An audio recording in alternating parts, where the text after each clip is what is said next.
We're back. We've had a slight break in action because we've been doing some bear hunting, and we were getting ready for our spring bear season. So we've been doing some killing, doing some hunting, wasting a bunch of gas.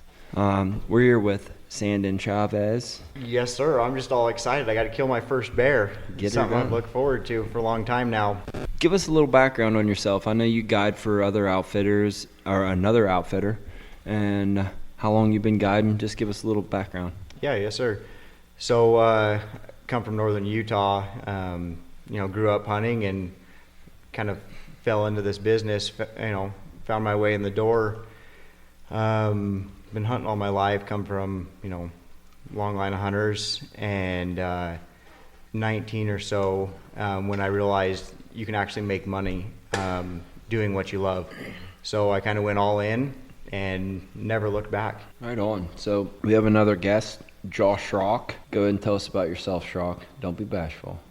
I grew up in a whole family of hunters. Been hunting since, I was pretty young, probably 5, 6, 7 years old. Was that legal? Yeah, What state, bro? Maryland.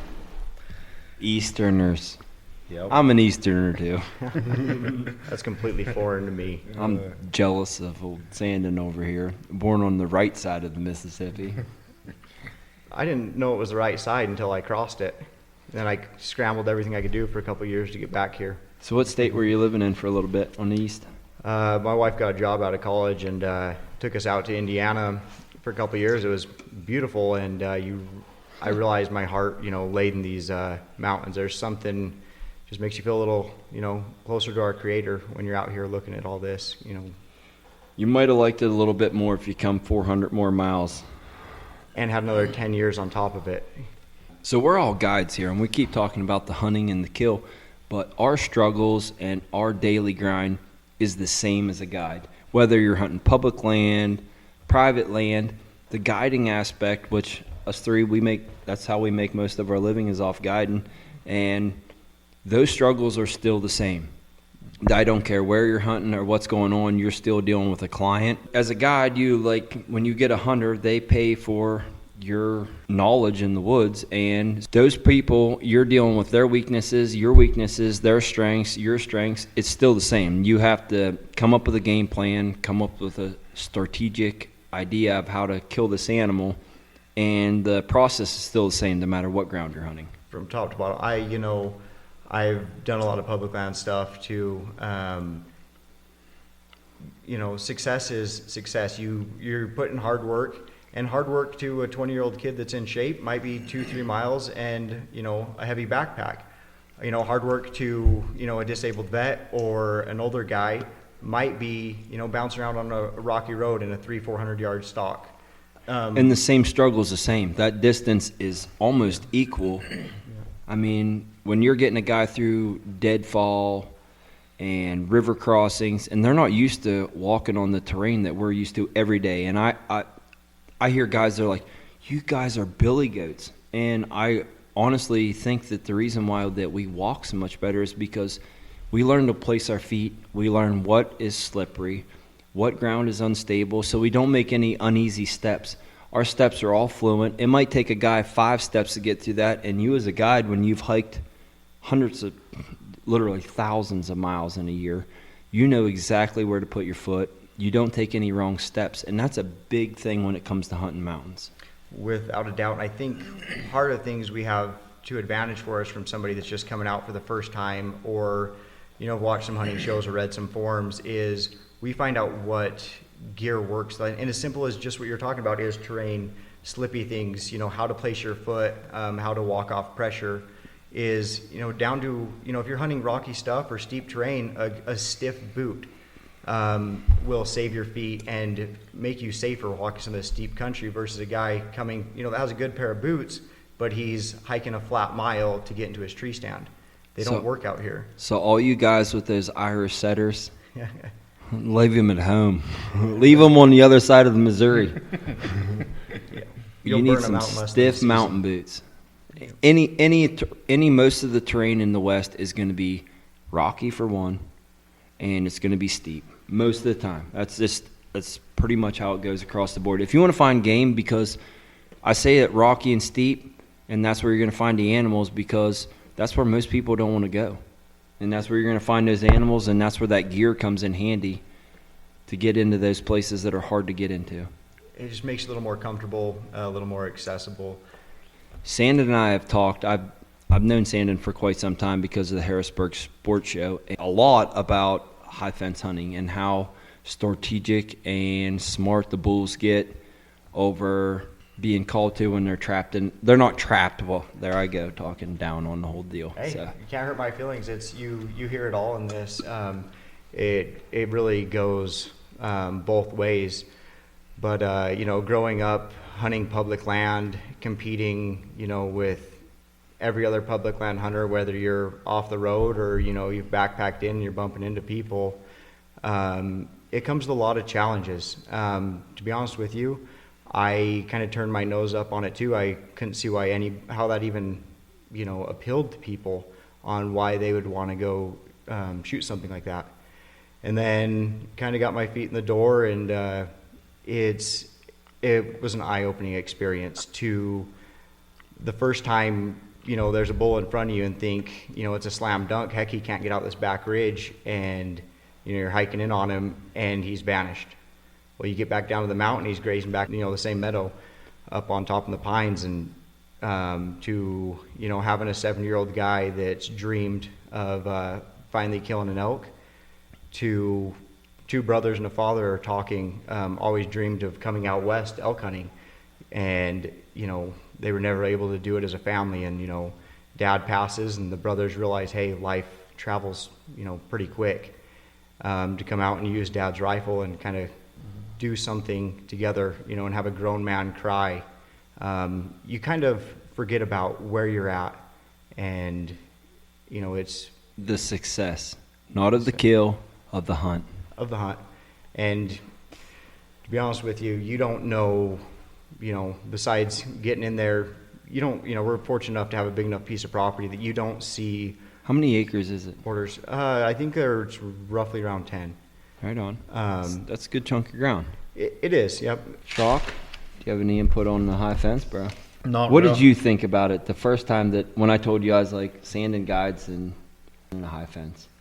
As soon as you hear a high fence, you're like, why in the world would anybody have any desire to do that? But after just the last few days, hearing how some of the elk and stuff are, it's kind of changed my perspective a little bit. How much a challenge it can be. The elk, the animals are getting that much more pressure than if they're in this wilderness area. Yeah. It's an interesting thing where, you come hunt this public land and it's fair chase, man. You might hike several miles, you might glass something off the side of the road, and if you bump them or other hunters bump them, on your way in there to kill them, they might be 2 ridges over, they might be in the next county, or, they've crossed your, where your tag's legal for. Ours can't get out. So for them to put some age on them, it gets challenging. They're smart. So I'm jealous that you get to deal with so many vocal elk. We've sat and talked and nerded out on noises that elk have made, and I've guided for 18 years, and I have never heard any half of the noises that you have heard. That is, it's made me very successful, and it's, it gets passed down to the clients on some of these little idiosyncrasies and habits these animals have. Most people on a week-long elk hunt, they might see a handful of elk, a couple hundred yards, but they're quick moving through the timber. They might glass some up on a ridge. They might get a bull, talking back to them and moving some cows. But I'm fortunate enough to get to watch these animals in their habit. I don't have to worry about a trespasser coming in and bumping these elk. By trespasser, I mean another hunter, Exactly. bumping these elk. There's no pressure. So I get to be polite to them. I can Let him mess up. Yeah, let him mess up. He's in a rough spot to pack out, or he's in a challenging spot for the client that I have to make a clean, successful kill. So we can make educated stalks versus just there's my one opportunity. I'm going to dive in and hope for the best. So yeah, their subtle mannerisms on how they like to bed. You know, they'll walk into somewhere and false bed to see if a coyote or a hunter is following them. A mountain lion, they'll kind of relax for a bit and get up and go to some little thicker brush. So what for predators do you guys, is there predators that get inside that high fence? Oh, yeah, yes, sir. I figured the mountain lions would climb the Yeah. fence, and I know bears climb fences. Yep, without doubt. Or, you know, the top of our mountain is dense pine trees. Well, actually, most of our mountain in Idaho is just dense pine trees. It looks real similar to what we have here. They'll go from limb to limb. They'll walk over snow bridges, you know, in the winter. So And- most people, sorry to interrupt Yes, you, sir. but when they think about high fence, they're thinking of a whitetail facility where it is not such 10,000 acres. You got a mountain range fenced in. Yeah, yes, sir. And, you know, we were talking about kind of turn your nose up to the high fence thing. I didn't understand a lot about hunting outside of my state or the states next to me that I'm applying for points. When I start getting into the business a little bit more and it being exposed to different hunting needs and pressures, you know, you got the guys down in Texas, they establish these high fences because there's a lot of, you know, private land. You Yes. you can pass on a buck and try to let him mature, but he's going to go a quarter mile or a mile and be on another person's property, and that buck's, you know, fits their needs. So you can't get age class on anything. That's one of the cool tools that we get to have is, wow, that bull is really something by 3 years old. Let's try to hold off on him. That's, you know, let's see what he does in a few years. You don't have to worry about him, you know. So one thing I sell clients on coming to our area here in northwest Montana hunting is we hunt a higher age bracket of elk.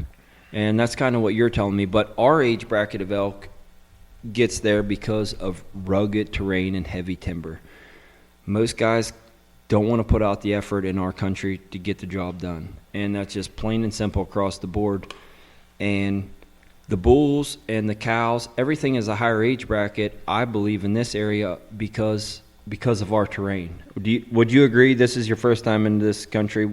Yeah. What did you think about it? Golly, breathtaking. Every canyon, every new ridge or top of the peak, I could have sat and stared at it all day. We were talking on the way, we just went running to the gas station, and we were talking about some of the muley country in this place that is untapped muley hunting haven. You know, and I think a reason is that is people get humbled by it, and they're realistic that they might hike in once kind of, you know, hard, and they realize what these animals can do to avoid pressure, and why they're living in this pristine area is because they're hard to kill, and to kill something that far back, you know, by yourself or with a couple buddies is a chore they might only do once, and they'll never walk back in there.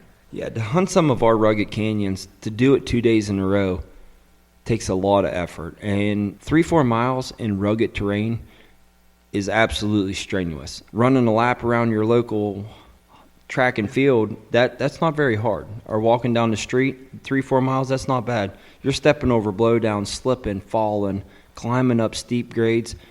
That's where it grinds on you. Without a doubt, you can't train hiding over logs, grabbing, pulling yourself up, you know, sliding in a little bit of shell rock, going through a little bit of bog or a creek crossing, you know, and then drying your boots off, hiking for a little bit before you can Well, you set guys fire. built a fire to dry your boots out. Darn right We we was did. taking trash bags to cross a couple creeks because of the flow. Yeah, they would go over our gators, and we had to have something dry to change into, which was our rain gear. We had about 5 creeks to cross to get in the back of this drainage where there's a few good bears holding. Yeah, so we have a lot of runoff, and we had a heavy snowfall this year.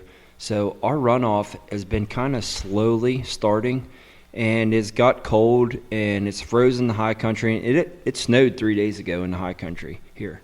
So our runoff has been slowly just drifting off, but it's about to cut loose. And we haven't been able to go into some of our spots because we have to cross creeks in our trucks. And the creeks, we crossed the creek 2 weeks ago, and it was pushing water over top of my hood of my truck to get to a hunting spot. So we're like tag teaming. One truck goes in and sits to make sure the other truck can make it across the creek crossing. You give them the thumbs up, and they go hunting for the day. That's something I find, that's just that one little step that'll, you know, give you that advantage from the average guy. Anymore to get away from some of this hunting pressure, you have to take that next little educated leap and do your homework. You What is gotta- the other guy not doing? Exactly. You got to go above and beyond. We were talking about taking canoes and hooking ropes up and anything that it took to get across some of these flows, because hunters aren't going into there because they don't want wet feet, period. So we're going to hunt areas where guys don't want to go, and that's where the success is at. Without a doubt, you step away from, the beaten path, and it's greener pasture on the other side.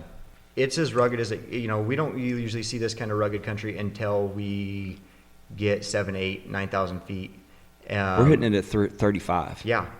And that was a saving grace for me because my cardio was there, but I promise you my legs were sore, every day. And I do this, So we don't have the high altitude, so we don't have oxygen deficiency. Guys can still hike in our country, but you have the ruggedness, the fatigue on the muscles, but not so much the lungs.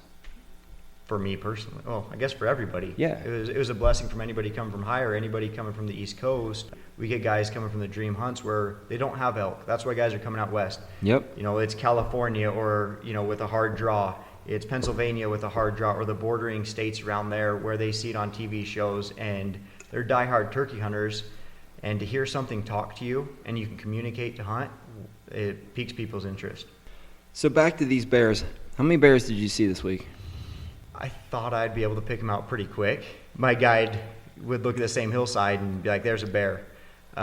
First day we went out, kind of getting a lay of the land, found 3, and it kind of chipped away at like that. There's a lot of daylight here. You're hunting for about 15 hours, by the time A you lot of daylight. Almost too much. Almost too much. It's challenging on the mental. I think all said and done, we cut up probably 16 bears. Out of that, I would say 12 of those were huntable. Yeah, you stood a chance. So we Josh and I, we took Mike and we were up to 10 bears in 2 days. So we have a lot of bears in our country, but you see a lot of bears that are in a distance. In our terrain, it's almost impossible to stalk these bears within 200 yards because when you get on the same ridge as them, they disappear. They're gone. Well, that's one thing I struggle with where at work is, shooting cross canyon, that's great. That's very doable. Mm-hmm. But when you're on the same side of the hill with them, to close distance to where someone's comfortable within, 200-300 yards, you're blind because the ground is so steep. You're seeing horn tips. So long-range rifles have really taken our hunting to a new level. We have been able to hunt our country more successful with a long-range rifle. Now, we try not to. If it's capable, I'm not opposed to taking that 1,000-yard shot. With conditions right, a good place for follow-up opportunities. It's not brushy. Yeah. Do you mind if I talk about the bear that we missed? Oh, by no means. Right on. No, that doesn't hurt my feelings. That was solid. Great opportunity and Chinese fire drill. Sandon was up for a nice bear. That's what he was after, to take his first bear. So we found a nice black bear. The next day we relocated that bear, set up on it, and we had a lot of eyes on target. We're sitting there, the bear disappears, and I'm talking nasty rock ledges. Cliffs, 200-foot faces. Yeah, with a waterfall coming in the background into rock slides and a little altar brush patch. If you can imagine the most rugged terrain that you could think about, this bear was over there feeding. I expected to see a goat before I expect to see a bear. Exactly. So that bear is over there. He disappears, so we're all talking, joking, laughing, cutting up. Yeah, we were headed in to find this bear, and we kind of relocated him down underneath these cliffs, which there's no reason for a bear to be there, but that's why they're there. Find the rocks, find the bears. Yeah, yes, sir. Apparently so. I picked it up towards the end of the week. Kind of set up on him, and he went to some brush. Didn't really give us a shot opportunity, so it's a matter of time. It's clearing on both sides of him and a rock slide underneath him with a cliff face on the back. We kind of got him pinned down. High success rate on this bear to have an opportunity. He can't get out of there. We are 100% sure that the bear cannot make it out of this area. Maybe he can get out of this area without a shot, but he's not going to get out of there without letting eyes on him. Yeah, yes, sir. Especially with 3-4 guys with good glass. We had 2 spotting scopes on him. I mean, we were tearing that place apart with glass. We set up very comfortable on him. Everything's in place, which it takes a lot of moving parts to make these longer shots successful. And then Mother Nature humbles all of us, and that's the one thing we can't control. With as much experience as we all have put together, bouncing ideas off each other, the fog rolls in, and Mountain hunting. you start to question, okay, is this the time he slipped out and he's out of sight, or is he still in here? Should we have rushed that shot to begin with? Oh. You replay everything in your brain. Yeah. And then we're like, when this bear comes out, and it's raining, it's pouring it downpour. sometimes, So downpours. Yeah, brushed up, and yeah. Yeah, so we're getting in and out of the rain. We're trying to, like, cover our spot and scopes. We're trying to keep stuff from fogging up, and we're putting gear away, and we're still keeping binoculars on target, and all of a sudden, bam. Well, with this, there's 5 hours in between spotting him and the time we seen him. We just posted up on him. Yep. Weighed him out. Yes, sir. Trust the process. And everywhere where he should have came out, he didn't. Yep. Exactly. Yep. So he come out. Guys kept eyes on him. I got the rifle set up, and we got the range and doped it, and waited for a good opportunity. He started crossing this rock slide and made a little bit of noise, so he knew there was something there. So we get on it. Sandon takes a shot, and I'm watching the vapor trail through the spotting scope, and it is dropping perfect. With that fog and the mist, and It was amazing. It was picture perfect. The some whole beautiful setup. footage. It would have been picture perfect. Which we did not have any phone cam of it because it happened so fast. I throwed my phone off the spotting scope because it was happening so fast, and I dove on it with just my eye, and we started calling shots directing into the bear. The typical speed. Yep, yes, sir. And that was the one thing that I, really wanted was I've never had a hunt filmed for myself. I've filmed a lot of hunts for other people, and I said, hey, if we can get this on film, it'd really mean a lot to me. But don't let it come and interfere with a successful hunt. And the whole time I'm telling him, oh yeah, don't worry, I'll have it on film. Well, but you're not going to waste a good opportunity where you've hiked. We were 3 days in. Yeah. Yeah, you're not going to waste an opportunity to, we would have lost the bear. We would have messed up that shot. So the day before that, we have a spot that has really been producing for us. We had found a giant chocolate bear and a very large black bear. And we knew those bears were there. We actually missed the one bear a few weeks ago, so we knew Sandon could get in there, and we was banking on killing this big chocolate bear, and we thought maybe we had a Boone and Crockett bear on our hands. Yeah. And after watching that video, a bear pushing 7 foot, and me never seen one. So the typical guide story, talking a spot up. Oh, we're going to kill. We're going to get this. We're going to go through the motions. We're going to find bears, but we have an ace in the hole. So how'd the ace in the hole work? Exactly how you would expect. We played it perfect. To get a little closer, you'd have had to walk the ridge and come down on him if we knew exactly where he was at. So we played it safe. We walked the creek bottom for, probably a little over 3 miles, just shy of. Crossed a bunch of creeks, thick stuff, little rock slides, and hiked up to this little rocky point so we could, kind of hunt a little more ethically and get eyes on him before we made a big stalk. I've taken a lot of clients into this piece of land. And as you're hiking in that bottom, I've looked back on clients and they're like, dude, we're not going to see anything because you're in the bottom of a nasty, thick canyon. And then all of a sudden she breaks out into some beautiful country. Yeah, you're in a gut. There's no visibility. None. You cannot see out. It is black. And you're walking up this creek bottom, and you take a little deer trail, go up 500-600 yards elevation, Yep. And perfect glassing point, flat to make good prone shots, which I'm a big fan of. Yeah, it was money. After drying our boots out and just the excitement of a new place with the potential of a giant bear, we're giddy. We've done our homework. We've put in the effort. We've got everything we need to, get the bear out, and, morning kind of rolls by. All right, prime time's done. Okay, there's still a chance something's going to show himself 6-7 hours later. Nothing. Well, you're pot committed now. You take the evening hunt. Endure the suck. Yes, sir. Endure it. So we spent 15 hours. Yeah, there goes the dream spot. Zero. All we did is dream. I would honestly hike all day, be miserable sore the next day, then the mental struggle of the what ifs and the maybes of did we do this right. Sandon did kill a nice bear today. Yep. What color phase? Yeah, color phase, beautiful color phase, and I'm kind of an archery guy, and after talking to him, they kind of advised otherwise, and I blew up my shoulder, on the sand dunes having too much fun. You'll That's have that's exactly what you need to do when you're prepping Yeah. for a dream hunt. We brought out a good rifle, and all said and done, I end up stalking in on a bear and killing him at about 50 yards.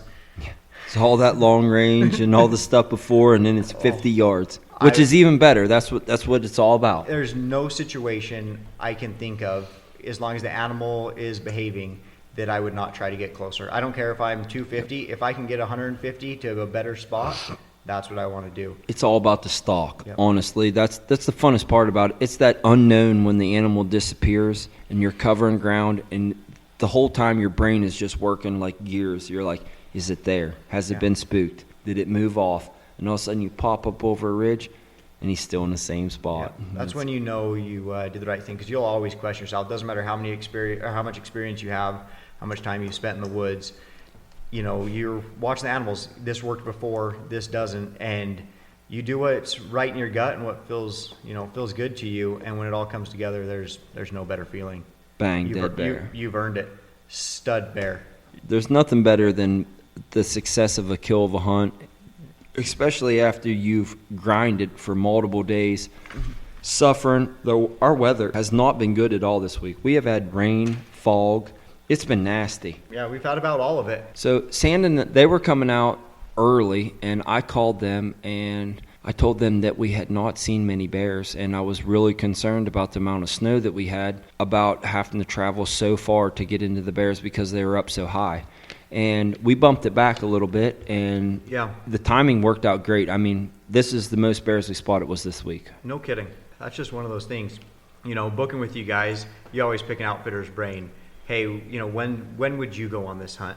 When is the best time to get there? I think that's a question you get all the time, especially at these hunting shows.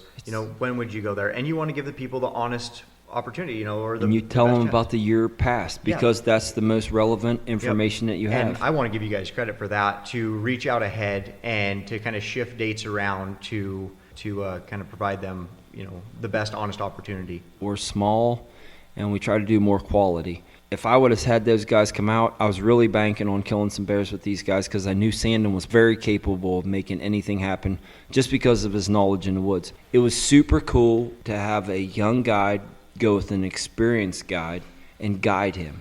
That doesn't get to happen. So Alex got a crash course, and anybody that hunts with Alex, I warn them about the Montana red eye. Oh, that's a real deal. I wore my sunglasses serious. for part of the day. It's serious. But that's why he's so fast. It's that fuel. It keeps pushing him up the hillside.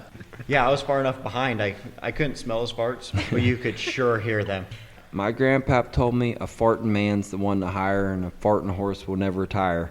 And that kid has got some gas. Holy cow.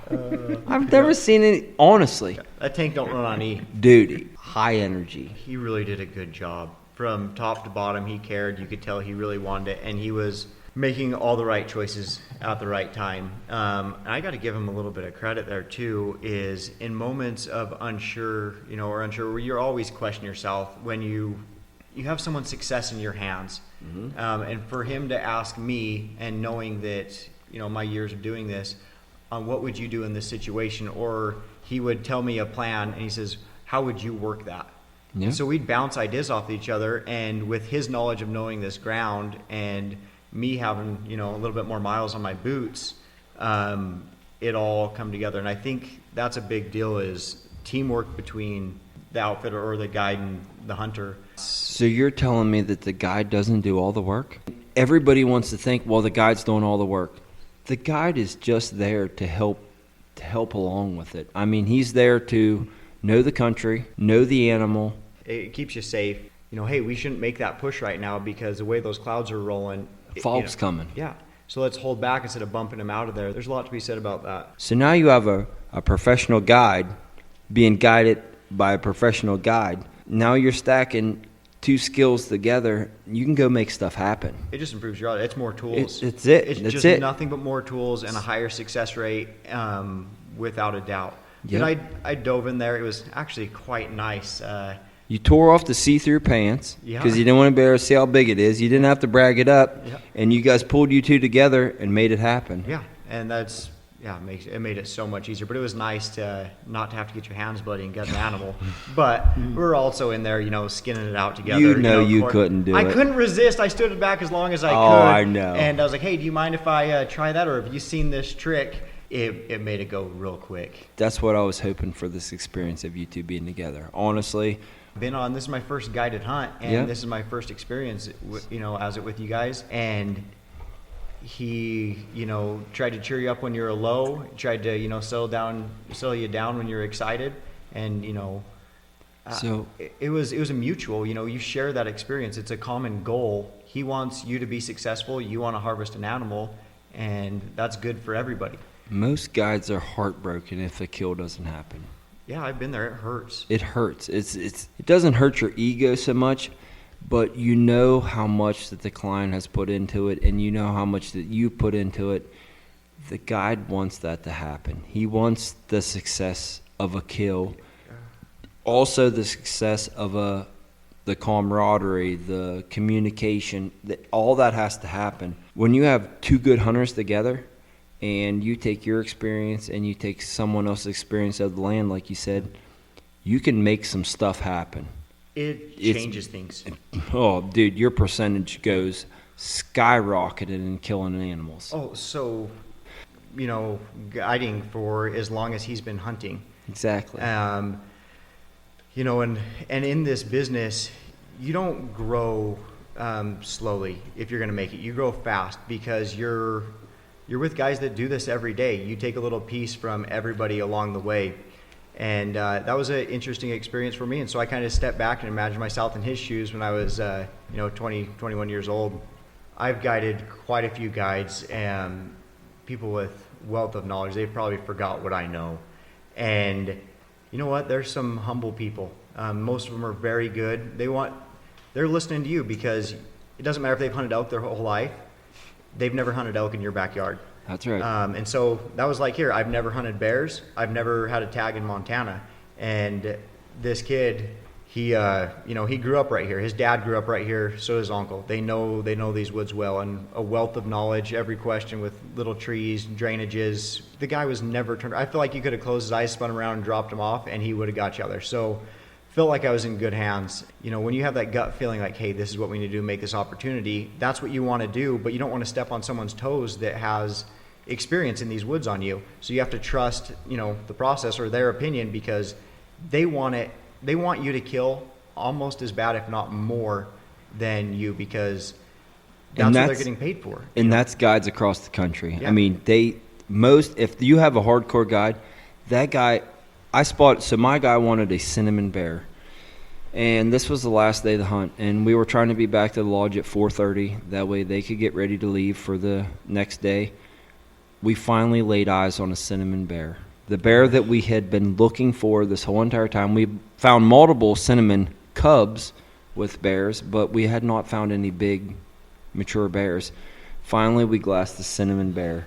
And I talked to Josh, and I'm like, do you see the color? And he's like, yeah. And we didn't want to say anything right away because we didn't want to get Mike's hopes up. And then all of a sudden, a black cub appears. Oh. And then a cinnamon cub appears. And it was like the biggest kick in the face. I was heartbroken. I was probably more saddened than Mike. When we were looking through my phone cam, and we're watching this bear, and he's like, that's why it's hunting and not killing. And the guy was very thrilled with the hunt. He enjoyed watching the cubs, I think, as much as making a stalk and killing that bear. That's one of the best parts about being a guide, to be honest, or working out in the woods every day, is you get to see what very few, you're lucky to see a bear. And then to see, how it interacts, with its kids, and moving them around, to the better food sources and teaching them, how to survive. And the one cub was trying to nurse while the sow was walking, and she's kicking the guts out of him with her back legs as he flops to the ground. Good outdoor fun. I mean, that's put eyes on game, and we watched a ton of bears, and we watched a lot of bear habitat, and it honestly, it's super fun. Yeah. We didn't kill any. I didn't kill anything. Josh and I, we didn't get our fingers bloody at all. No, but you guys had a successful hunt. You have a happy client. Exactly. He got exactly what he wanted, and you guys gave him an honest opportunity too. He wanted a cinnamon bear. You told him we have a few, that they run around this ground. And I couldn't tell you how many miles you put on the truck or in the hills to And Show we them one. and we had bears at 40 yards. No, that's a gross story because that was my dream bear. Yeah, and I I'm had video of it. Sandon's with another guide, and there we are. We have a bear 40 yards that he would have loved to have shot. But that's just how it works. It's Right Mike spot, is right a time. super good dude, and when we were talking about this hunt, he's like, "Listen, I've been looking for a bear hunt for Mike, and I don't want to take him somewhere that he's going to get fed a lot of BS." And so we kind of catered. I don't want to say cater. What would be a good We had word? the backstory on him. We had the backstory, so we kind of knew what to expect, and I loved hunting with Mike. Josh and me, we had great conversations throughout the week. We solved all the world problems 3 times. The guy was amazing fella. I had one of the best weeks of guiding I ever had just through conversation with the man. This guy's been hunting He has 20 years in Montana. yeah, exactly. Yeah, he's been hunting for more years than all of us. With hunting outfits. So he's heard all the bullshit. He's heard all the guide stories. He's heard all the, oh, you got to see this, you got to see that. So that type of man can look through all the Yeah. BS that a guide shows you. But with that, it almost is a relief of pressure because you don't have to worry about someone getting soured because they hiked and didn't see something That's right. That day because he's been around. He's seen the hills that, hey, the weather came in, or heck, we were just in the wrong spot today, but you check that off the list and now we need to check the next canyon. And I would be like, man, we just spent a ton of time in that country, didn't pull up a bear. And he's like, but look how pretty it was. Yeah. When you guide someone like that appreciates the landscape and appreciates the effort that you put into it, it's a pleasure to guide someone like that. I think that's why we do it. What a rewarding feeling to show something, or show somebody what we love. Josh, you're pretty tight-lipped. What did you think about the old spot and stalk? You like turn dogs loose on them, don't you? I sure do. So Josh and we're third-generation hounds people, and spot and stalk is like pulling teeth, honestly, because I know I don't care if we can make a shot on that bear. It doesn't matter. I could take a pack of hounds and I could walk over there and I could have one heck of an experience. You with guys the are client. holding back your best tool. It is, and we're not allowed to use that tool in this unit, so we have to travel outside of it, and we just hunt for fun for ourselves, but we can't dog hunt here, so Josh and I were struggling to spot and stalk, and if you dog hunt much, that is fun, and it's hard to spot and stalk. What do you think about it? Yeah, I don't know. I guess I grew up all my life. I hunted with dogs and to just go out in the woods and just try to shoot a bear, to me, without a dog, it just... So anytime you add, sorry to interrupt you, but anytime you add more element to a hunt, you're adding more moving parts, it becomes more difficult to hunt this animal. So when you bear hunt, you either hunt over a bait at a bear factory, you go to a spot and stalk western, or you dog hunt. And anytime you hunt with dogs, you're adding moving parts, so it becomes more difficult. But those are the main 3 ways that you hunt black bears in the lower 48. So I got a question for you, Josh, because I know you're, a veteran. You've hunted all over these western states. You've had some premium draw tags. You've had a lot of over-the-counter tags, some stuff that people have low success rate in. Those are spot and stalk hunts, on a mule deer hunt. So what gets you going about a spot and stalk mule deer hunt versus a spot and stalk bear hunt? Just because you love the dogs so much and you want to use them? He was raised by hounds.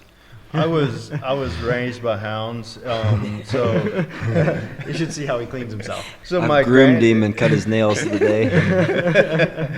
So my granddad started bear hunting. It's been years and years ago when he was probably about my age. My dad and my uncle took it over, and then now me and my brothers are kind of taking over it. And that's just always what we've done, how we've bear hunted. And going out and just, for me, I've seen so many bears in my lifetime that just to go out and shoot. What are we talking? I've seen maybe 20. I've seen more bears this week than I have in the last 30 years. You tree 40 bears a year. Maybe more than that. Probably more than that a year. Yeah. Yeah. So I hunt with guys that tree over 150 bears a year with hounds. Those numbers fascinate me. Yeah, and that's our background is hound hunting. So to take us and spot and stalk, it's just a struggle. I'm going to be honest with you. I struggle with it severely every day. But you love spot and stalk for other animals. I It's do. just because you enjoy communicating and seeing your training and progression of these dogs along the way. Exactly. That almost means more to you to let these dogs work. You're more about the dog than the bear. Yeah, it's I guess for me just to kill a bear. It's that I don't have that much desire to do that just for myself, but to actually go out and interact with the hounds. That's what I'm And there to for. see them work for you Yeah. and to produce this. So you're talking about bear knowledge. So Josh has worked with biologists in Maryland, and go ahead and talk about some of that. So there's legally no hound hunting in Maryland, but with the permit through the DNR, they would call us. So our family would have the only permit legally in Maryland. And this permit thing kind of started when there really wasn't much for other hound hunters around. And that started clear back with my granddad. When they have problem bears, they would call us to come run their nuisance bears. And in March, a lot of the times they would actually go into these dens, like they'd have a bunch of collars on sows and stuff, and they would go work these bears in the den. And just like that, if they went to work these bears and the bear run off where they couldn't actually tranquilize them, they'd call us for that. Bear get in trouble. We've had bears get inside people's houses, tear things up. We've had bears kill livestock. It's a fun animal to hunt because they're so unpredictable at what they do. They're very predictable in the food sources that they're eating. If you want to hunt bears, you hunt food. You don't hunt bears. You hunt the food source. And those bears, in the spring, they're eating glacier lilies in this country. They're eating grass.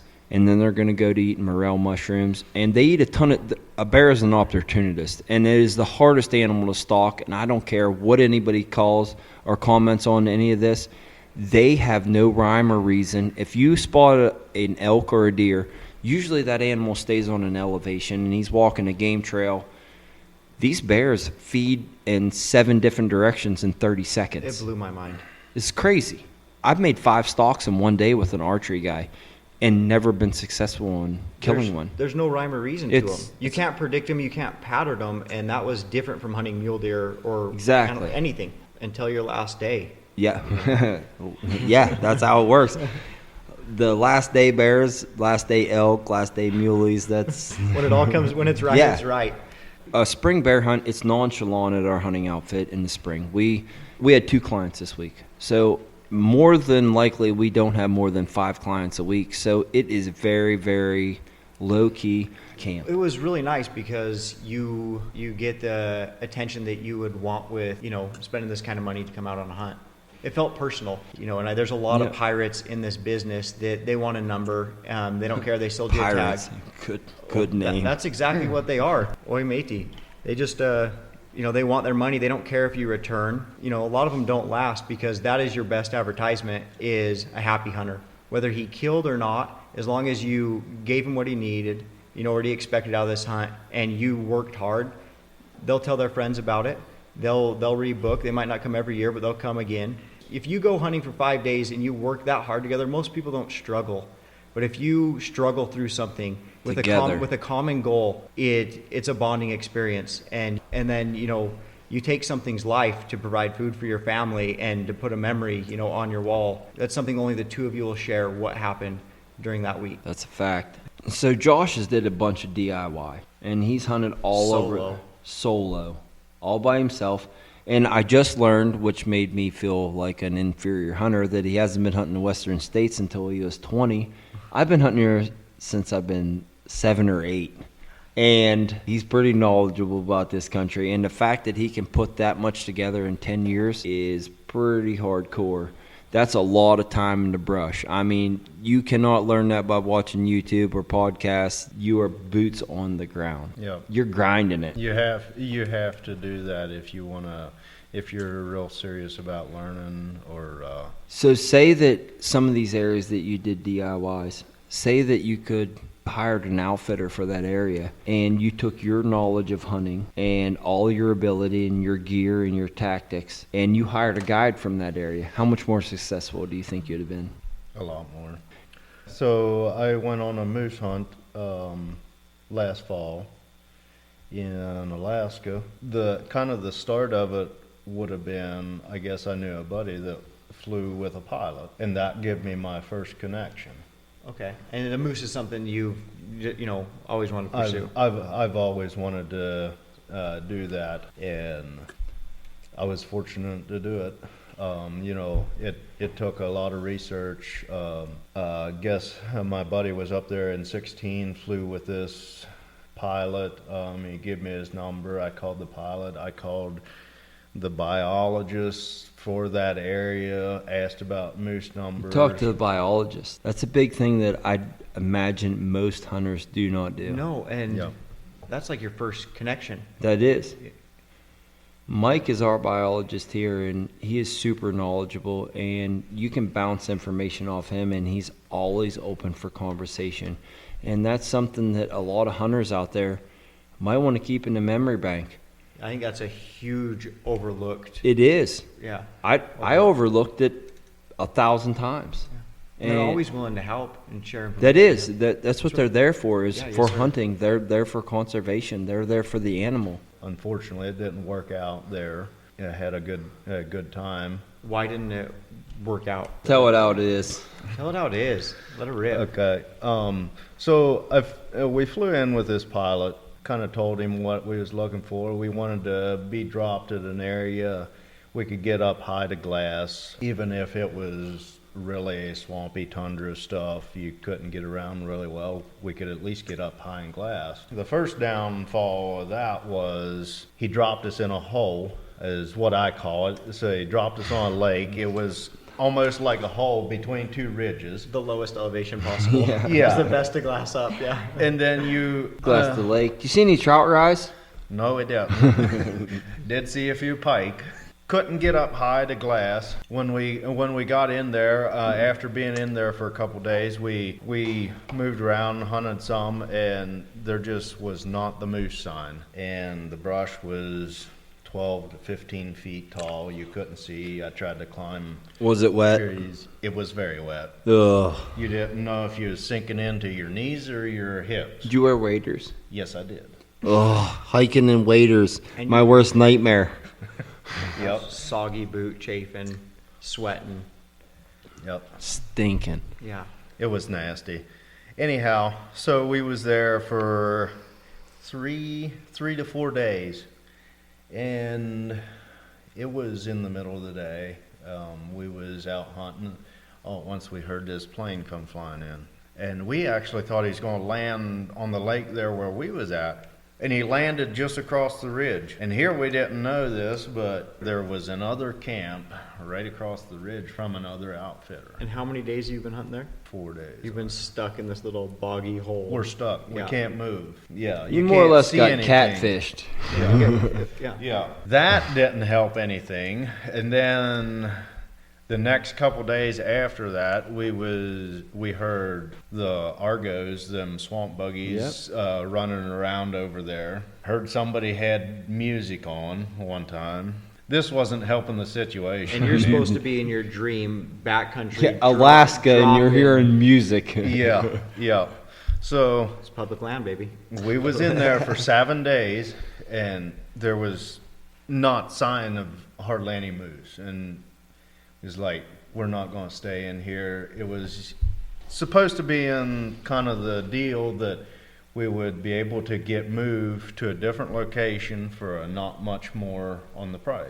Yep. So this is all negotiating through more or less an outfitter. I mean, Well, it was kind of just through a pilot. Okay. We had hired a pilot to fly us Providing in. a service. I had an inReach, got a hold of him, and it come down to it. he wanted an almost another full price just to move us, which it was supposed to be in the deal that we was get to move for hardly anything. We finally just got him to fly us out to the dock and was trying to decide what to do. Come that he kind of let it out that there was not much for moose in the area. A little bit late on the draw. Kind of just scrapped that. Yeah, so it wasn't worth the extra expense and gamble to go through this guy again, just kind of unforeseen cost. Yeah. Pirate. So we ended up driving north a few hours. The next day, mid-morning, was driving down the road just trying to figure out what to do. Searching on Onyx. Yeah, I had my phone out. So on here's Onyx. a drop to Onyx. All of our guides love Onyx. I use it. I know most of the hunting world is obsessed with it. And it helped you on this hunt, correct? Absolutely. It made it happen. Yeah, for sure. Driving down the road, and I see this cow moose stand beside the road. I got looking at Onyx, and it was public ground along the road. I'd done quite a few elk hunts, Yeah. public ground, go do it yourself. I was like, there's no reason it can't be done just like this on a moose hunt. So we found a spot, the glass, and we was there that evening, saw 2 cows and a bull. Next morning we hiked in there after the bull. He was probably 4 miles off of the road and didn't get halfway into where that bull was, and I glassed another bull, and he had a small bull and a cow and a calf with him. The other 2 guys, I sent them over on a stalk on him. He got up and moved while they was on their way in, and they didn't know where he's at. In the meantime, I was on the ridge across from him, and I saw where he went. That evening, he got up and walked out in the opening. Bang. End of story. You got almost taken advantage. We're talking about pirates in this company, in this business, and people that just are in it for the money. And that's a lot of the reason why DIY guys are so persistent on doing their deal, is because they don't want taken advantage of. It's hard to trust, that. It is. Everyone has that war story, yeah. Dude, and it's across this country. It is non-stop. Us as guides, and I'm an outfitter, which my wife's really the boss, but I'm just another guide. It's hard for us to make a living when you hear all these horror stories, and then you have to clean up. It puts a bad taste in It people's- does. It's going to a restaurant and, you know what I mean? Getting food poisoning. And getting bad food, and then, wanting to give them money Shit your again. guts out. Yeah, and give them money again. So that's one thing, we were talking about this earlier. I get a lot of guys, tried a couple do-it-yourselfers, or they've been on 3 or 4, 5, You whatever. probably got some of mine. Yeah.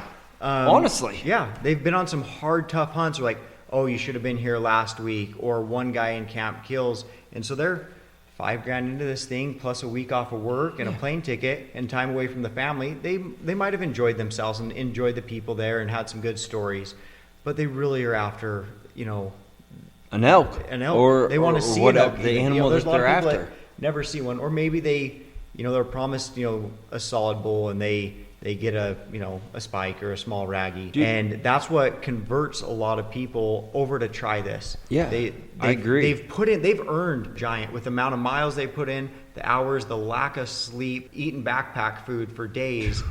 We get a lot of guys that we can cater to like that, and they can come have a fun hunt for 2-3 days. Honestly, you probably guided a couple of my hunters that I've walked the guts out of in this rugged-ass country. So whenever you have that much happening and you run all those scenarios, honestly, I've thought about it 1,000 times, and How many broke down cars do you want to buy and put money into and have them still break down? can only polish a turd so much. Yeah. It kind of started off is, you had a little bit of a dream. You did a little bit of homework, got some connections, and you chased it. Kind of got burnt a little bit, but overcome the situation with, your experience hunting. What would you do different if you were going to book that same hunt? I'm not saying I wouldn't fly with another pilot. I probably wouldn't go with the same one. Probably one of the first things I would do is just do my research. It can be done just the same as an elk hunt. How much more would you have spent with an outfitter? Another $10,000 probably. It'd have been that much more to hunt an Alaskan moose. At least. Yeah. I don't have the money to spend. I couldn't do that. I couldn't either. If he kept hunting, even say the other camp wasn't there, he kept hunting that area. Got 2 weeks into it, you're unsuccessful. Don't mind me asking how much do you have in that hunt? Just roughly. Just shoot from the hip. Anywhere from $555. Yep. So you're talking 10 to 1,500 to go with an Alaskan moose guide. Yep. 1,000. 5,000, yes. Because I'd be there tomorrow. Yeah, I'm taking off 1,500. work. Yeah. Sorry, babe, but I'm going from this bear giving hunt my to- tip right now to Yeah. you to join me in on your hunt.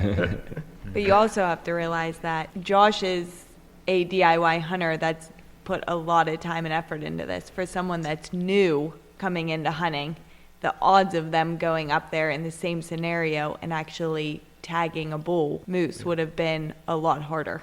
Oh, yeah, because he just has a lot of hunting experience. Yeah. And there's so many local guys and just diehards out there that are doing everything, if not, they're spending just as many days in the woods as we are. And that's what kind of sets the average hunter versus the diehard or an outfitting business apart, is the amount of homework. So we were trying to dig at Josh getting at an outfitter would be more proficient. But when it comes down to money cost, and we're going to be dead honest with you, sometimes it's not money efficient to go with an outfitter. You spend a lot of money to come with us. You spend a lot of money to go kill a 500-inch bull with Sandon. You spend that money. You could do a DIY and you could be successful like Josh, or you could go with an outfitter and spend an extra more money and get a guide like Sandon or a guide like me or a guide like Alex, and they pick that country apart. So you thinking about coming back in the future and trying to do another spot in stock? It might be permanently moving back. Yeah, after seeing some of this country, that's one thing about these mountains. The only reference I got really to it is, the same water that boils an egg, softens a potato. So it's either That's for a you good or analogy. not. Yeah. That is a good one. Mountain hunting, there's nothing like mountain hunting, dude. I mean, and we have low pressure in our area. How many bear hunters did you see? I seen 3, not one in the woods. Not one in any canyon we hiked in, on any ridge line. There wasn't a dot of orange. There were a couple guys glassing, or that rolled by in a pickup truck at the gas station. Yep. And, hunting Utah, public land, rifle, you got some stuff dialed in and it looks like a pumpkin patch out there, by the time the sun comes up. Or the animals you're putting a good stock on, someone's, winging a bullet at. Yeah. We have a good time with it. Our public land and lease ground elk hunt it's a little bit softer country. It's a little bit easier. We don't have the chance at a big bull. If you shoot a 310 to 330, you've really done something for that year.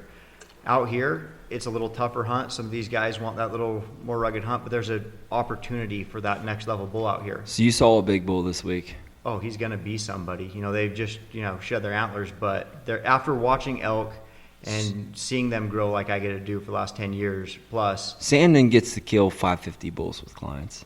Yeah. I'm talking absolute giants. Bulls that they don't even look real. They're so giant. And so you saw one of our bulls in our country that's growing antler. With where he's at from roughly when he shed, that is a true giant for these neck of the woods. He ought to be pushing just shy of, 380, maybe touch over. If it's a good wet year and doesn't dry up on him, he might finish off a little heavier. Yeah. So I know this bull. I know the exact bull you're talking about. I have multiple experiences, and if any hunters are listening to this that I've guided, they know this bull also.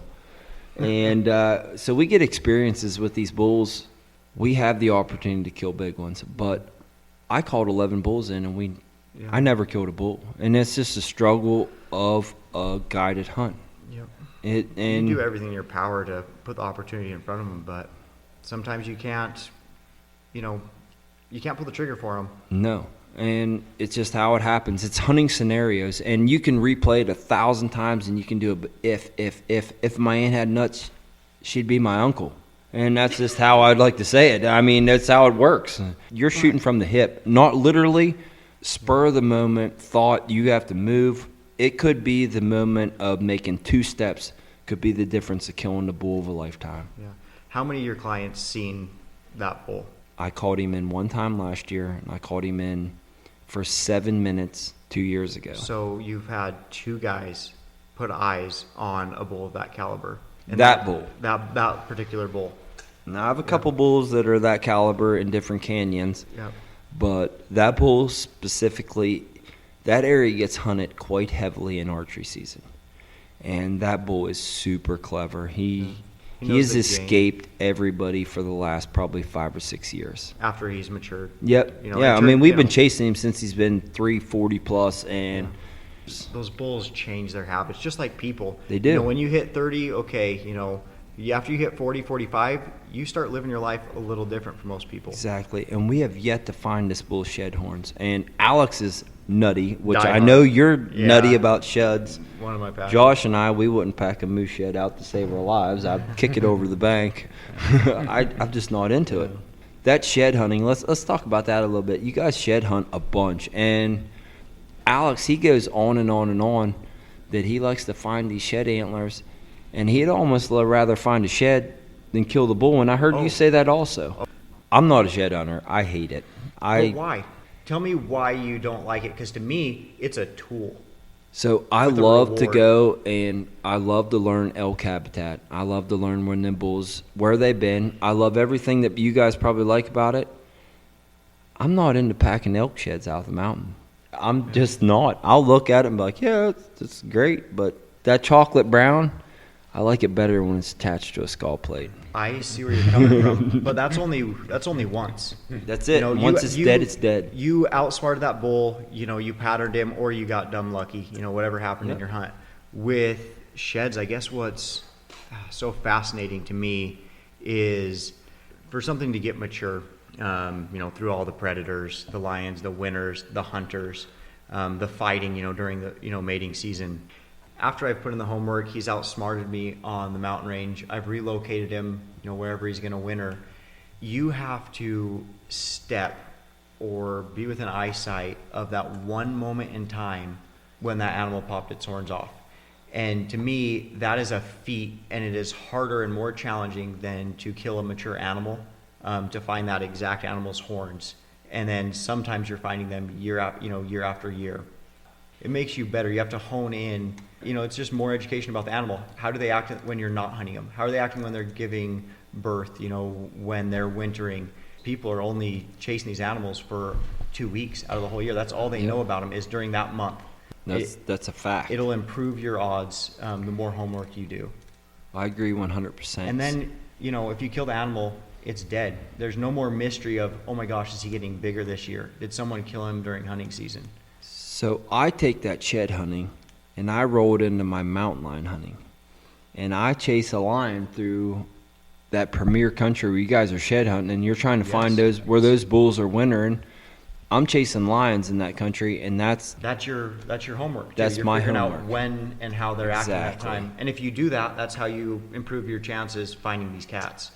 I'm just chasing hounds. I mean, back to Josh, he's all about that. So Josh spends a lot of time with us in the winter, and we chase lions, and we break this country apart just like a shed hunter does, finding where that bull has been. We chase a lion that's hunting that animal. It's just a different way of gaining knowledge. But you're doing your homework. You're out in the Exactly. woods, Yeah. putting your miles in. And that's what a lot of people don't see is in this business, that's what makes you stand out, is the extra homework it's the stuff that the clients went to bed and you're cleaning and prepping for the next day.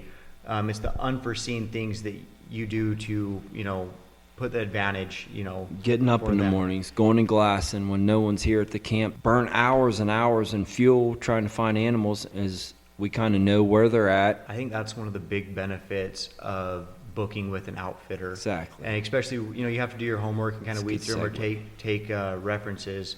They're doing a lot of homework. They're doing all, they're sous chefing for you, and all you got to do is put it in the frying pan. That's a great analogy. Yeah. Now, I don't want to see any naked pictures floating around with you on your bear rug Well, in your living room. I've been warned I haven't been home for, 5 or 6 days, so I think that's today, boys.